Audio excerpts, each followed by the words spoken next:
तुम्हाला माहीत आहे का की डॉक्टर बाबासाहेब आंबेडकर यांनी देशामध्ये ज्या जल प्रकल्पांची निर्मिती केली आणि त्या निर्मितीमध्ये त्यांचं महत्त्वाचं योगदान होतं, त्यांचं नियोजन होतं त्यामध्ये. अशा जल प्रकल्पांची नावं आज तुम्हाला मी सांगत आहे. प्रथम त्यामध्ये भाकरानांगल धरण प्रकल्प असेल, दामोदर खोरे प्रकल्प, तसेच हिराकोड धरण प्रकल्प, सोन नदी खोरे प्रकल्प, अशा या प्रमुख प्रकल्पांची नावं ही त्यामध्ये येतात.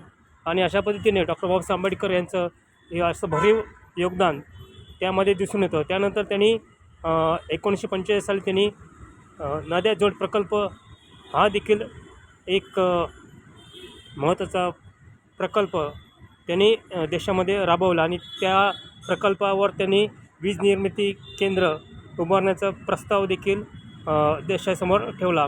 अशा पद्धतीने डॉक्टर बाबासाहेब आंबेडकर यांचं महत्त्वाचं योगदान हे या देशामध्ये आहे. अशीच माझ्या चॅनलला लाईक करा. धन्यवाद.